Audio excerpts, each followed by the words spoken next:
3টা পয়েন্ট আমরা গেলাম। তো আগে কি সুবিধা ছিল, আগে এখন কি অসুবিধা। 30শে জুন পর্যন্ত একজন শিক্ষক যিনি 30শে জুন পর্যন্ত জয়েন করেছেন উনি কোনো কন্ট্রিবিউট করতে হতো না, ওনাকে অর্থাৎ ওনার বেতন থেকে কোনো বেতন কাটা হতো না। এখন 10% অথবা ন্যূনতম আপনার 5,000 টাকা কাটা হবে।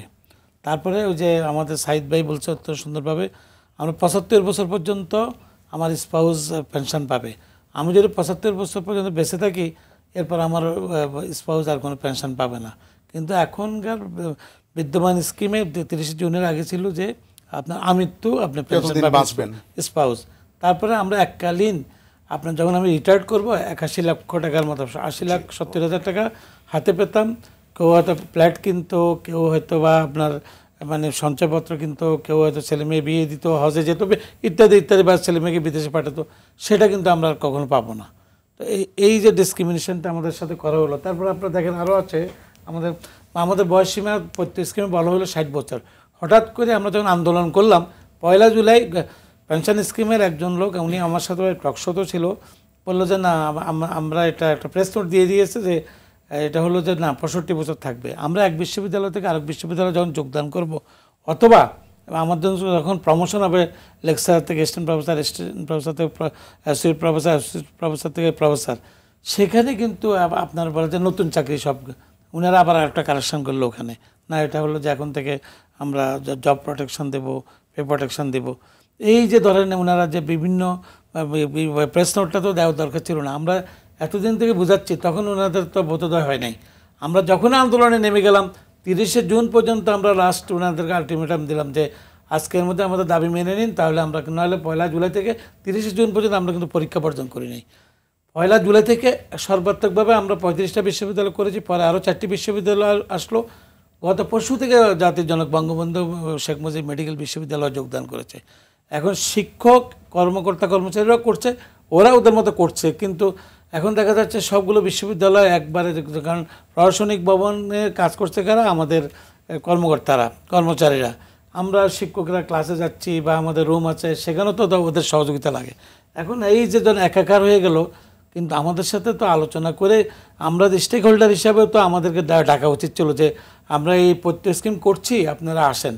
আমাদের অর্থনীতিবিদ ছিল না, ডক্টর খলিকুজ্জামান ছিল না, আমাদের এতগুলো বিশ্ববিদ্যালয় এত বিজ্ঞ শিক্ষক, আমরা যারা বাইরে গিয়ে কনসালটেন্সি করি, বাইরের বিশ্ববিদ্যালয় আমাদের ডাকা হয়, সেখানে আমাদের কমার্সের আমাদের IBS শিক্ষকরা ছিল যারা এগুলো যুক্তিযুক্ত। আমরা যখনই ঢাকা বিশ্ববিদ্যালয় শিক্ষক সমিতি 5 জনকে নিয়ে, আবুল বারাকাত, আমাদের অর্থনীতি বিভাগের চেয়ারম্যান ডক্টর শাহাদাত সিদ্দিকী, আমাদের শিক্ষক সমিতির একজন সদস্য ডক্টর মাসুদ সহ, আমরা সজীব ডক্টর সজীব ফাইন্যান্সের, আমরা যখন এই যে ওনাদের গ্যাপগুলো আমরা ধরে দিলাম, তখন কিন্তু ওনার মানে আমাদের বক্তব্য হলো যে ওনারা তো সেটা করেনি। মেডিকেল বা ভাতা ছিল, সেটাও নাই। তারপরে ফেস্টিভ্যাল ভাতা 2টা ঈদে, এখন যে ছেলেটা 30শে জুন জয়েন করবে আমাদের যে প্রভাষকটি, আর যিনি 1 জুলাই জয়েন করবেন ঈদ, তারপরে যে কর্মচারীটার কথাই বলেন না কেন, ঈদের বোনাস উনি পাবেন না। তারপর ওনারা একটা ব্যাখ্যা দিয়েছেন যে না 1,23,000 টাকা 30 বছর। আমরা হিসাব করে দেখেছি যে 5,000 টাকা করে যদি আমি জমা রাখি, 30 পরে পে স্কেল দিলে এটা আরও বাড়বে, অসুবিধা নাই। আর 5,000 টাকা কন্ট্রিবিউট করবে কে? প্রতিষ্ঠান। দেখা যাচ্ছে যে এই যে 8% সরল সুদে গেলে এটা হয় 1,51,00,000 টাকা। 75 লাখ টাকা আমার টাকা, 18 বছরে এই টাকাটা গিয়ে দাঁড়াবে 75 লাখ টাকা, আর কন্ট্রিবিউটারি প্রতিষ্ঠান দিচ্ছে বা সরকার দিচ্ছে 75 লাখ টাকা। আমি ওই টাকাটা, আমার মূল টাকাটা কিন্তু থেকে যাচ্ছে। যদি আমি যদি নিজে আমার টাকাটা রাখি 75 লাখ টাকা, নিজে সঞ্চয় করি 75 লাখ টাকাতে আমি যদি 10% 11% আমি 60-70 লাখ টাকা এমনিই পাই, তাহলে কিন্তু যখনই আমি কন্ট্রিবিউট করতেছি পুরো টাকাটাই কিন্তু আমার ওখানে চলে যাচ্ছে।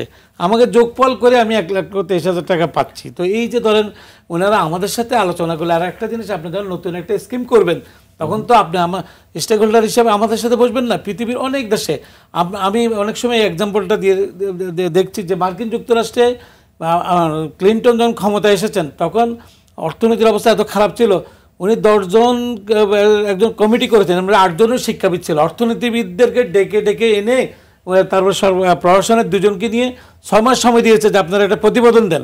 এটাই তো হওয়া উচিত ছিল। ওনারা প্রতিবেদনও দিয়েছে এবং মার্কিন যুক্তরাষ্ট্রের অর্থনীতিও কিন্তু সেভাবে ওনারা দাঁড় করিয়েছে।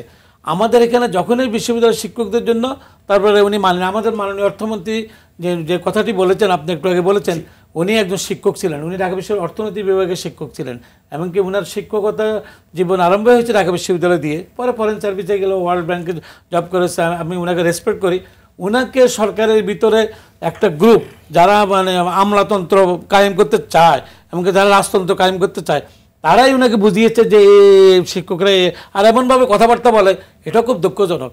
আমি আজকে বলতে বাধ্য হচ্ছি যে আমাদের মেডিকেল কলেজগুলো 60টি মেডিকেল কলেজ ঢাকা বিশ্ববিদ্যালয়ের আন্ডারে, আমাদের 4 জন করে শিক্ষক সেখানে মেডিকেল কলেজগুলোর মধ্যে আছে। এমনকি আমরা অত্যন্ত সততার সাথে আমার শিক্ষকরা মানে কোন কোন মেডিকেল কলেজে এরপরও কিছু ব্যর্থ ঘটে যায়, কিন্তু সেখানেও ওনাদের আপত্তি। আমাদের ডিন সাহেব একদিন দুঃখ করে বললো, যার মন্ত্রণালয় যেতে ইচ্ছা করে না, ওনারা বললো শিক্ষকদের নাম কাটেন, শিক্ষকদের নাম কাটেন, শিক্ষকদের নাম কাটেন। এই জন্য আমাদের বক্তব্য পরিষ্কার। 2008 সালে আপনার দিন বদলের সনদে বলা হয়েছিল শিক্ষকদের জন্য স্বতন্ত্র বেতন স্কেল দেওয়া হবে। ইভেন কি 2010 সালে আমাদের যে শিক্ষানীতির মধ্যে বলা আছে যে আমাদের স্বতন্ত্র বেতন স্কেল দেওয়া হবে। আপনি দেখেন আমি কতগুলো, ওনারা আসি বলছেন যে আমাদের, তাহলে এর কারণটা কি? অর্থাৎ এই এত কিছু কমিটমেন্ট করার পরও যে সেই কাজটি করা হলো না, কি মনে করেন? না, ওনারা তারা প্রতিবন্ধকতা সৃষ্টি করে। আমরা তো বলছি 2015 সালে যারা যে কাজটি করেছেন, 2024 আপনার 24 সালে ওই গ্রুপটাই একটা গ্রুপ, সবাই না, কারণ আমাদের পরিবারেও তো সরকারি কর্মকর্তা আছেন, সরকারি আছেন, একটা গ্রুপ আছে অত্যন্ত অতি উৎসাহী গ্রুপ, তারাই সরকারকে গ্রুপ যেখানে রাজনৈতিক সরকার ক্ষমতায় আছে। ওনারা তো প্রশাসনের ভিতরে থেকে ওনারা অনেক শক্তিশালী হয়ে যায়। এমনকি ওনারা তো আমাদের সাথে আলোচনা,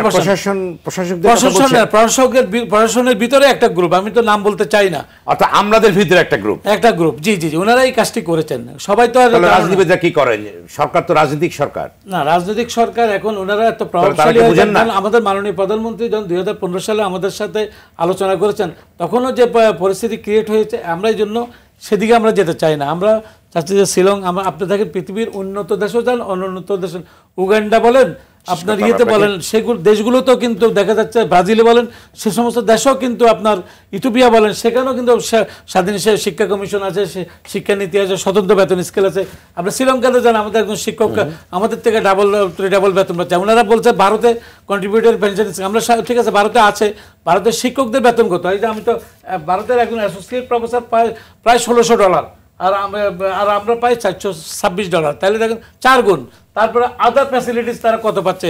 মিলিয়ে 4-5 লক্ষ রুপি। এবং ওখানে সহকারী অধ্যাপক হিসাবে জয়েন করতে হয়, এবং উনি যখন যেদিন জয়েন করবেন ওনাকে এতগুলো ফ্যাসিলিটিস দেওয়া হয় যে 5 লক্ষ রুপির মতো তাকে ক্যাশ দেওয়া হয় যেত, তার আনুষঙ্গিক কম্পিউটার সব কিছু কেনার জন্য। কারণ ওনারা মনে করে যে এই শিক্ষকটা যদি গবেষণা করে, শিক্ষকতা করে, সেই যাতে অন্য প্রতিষ্ঠান তাকে না নিয়ে যায়, সেই জন্য তার শিক্ষকতা হিসাবে যাতে সে ইন্টারেস্ট পায়।